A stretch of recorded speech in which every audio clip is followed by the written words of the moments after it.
What's up guys, welcome back to another Dying Light 2 video. In this video I wanted to talk about 8 improvements and changes we're going to have from the first game to the second game, so let's get right into it. Starting off at number 8 we have weapons and tools. We're going to have more weapons, we know in Dying Light 2, we don't know exactly how many more, but we know we're going to have more. Weapon mods are going to be a little bit different. We know we actually have to activate the mod in game before we use it.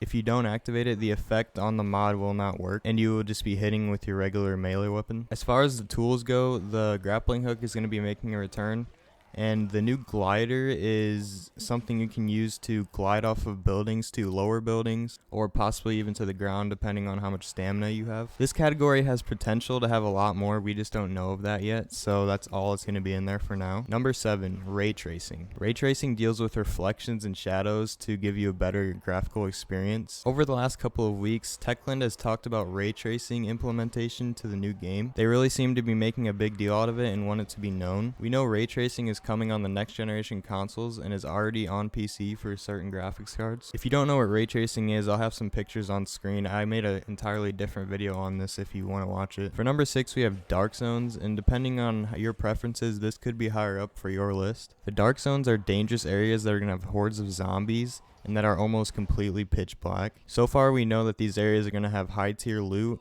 but are going to be very hard to get in and out of, and you're going to have a certain amount of time to actually be inside of the dark zone, or else you will actually turn into a zombie if you are infected. And we already know the main character Aiden is infected. These zones are said to have an important role in the game by the developers. Definitely something I'm more interested in on this list, and we'll see how exactly these pan out. At number 5 we have types of zombies. In Dying Light 2 it's going to be different, and we're going to have actually a systematic change in the zombies. The zombies will start off as virals and will be very dangerous. You'll remember these zombies from the first game, sort of the runners that were recently turned and contain some of their human reaction time and speed. After this initial phase, they'll turn into biters, sort of the slow-moving types of zombies. After the biter, it's said if the zombie stays in the sun for too long, it turns into a degenerate.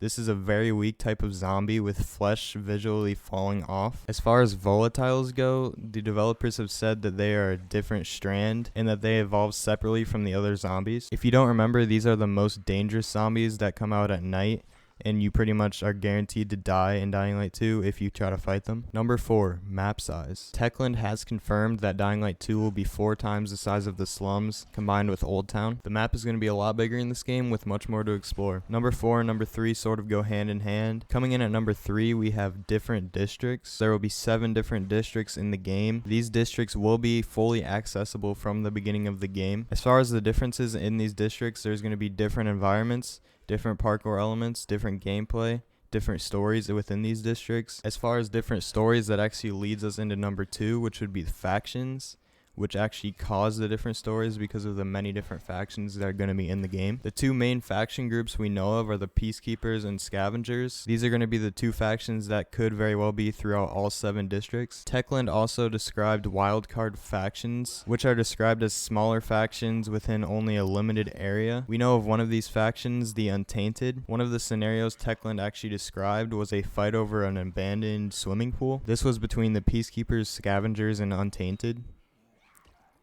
And if you actually side with the Untainted and gain access over the pool for them, they turn the pool into a farm for drugs, and they're kind of into performance enhancing drugs. They will actually give you enhancing drugs as well as people around the area. If you haven't guessed number 1 already, it's story choices. These seem to be the focus point for Techland for this game. They really want to make everyone's game experience different and unique. They say they want the choices to come naturally, like chasing after a truck or staying with an injured character. These choices will affect many different things in the game. Different parts of the map can be unlocked. Different factions can benefit depending on who you side with. There are actually different outcomes to the game. These choices are going to add an element to this game that many other games don't have, and it's going to make it very interesting. So yeah, that was my list. Let me know what you guys think down below.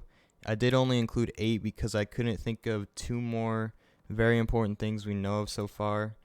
But let me know, would you change the list, reorder it, add more things, and yeah, I'll see you guys in the next video.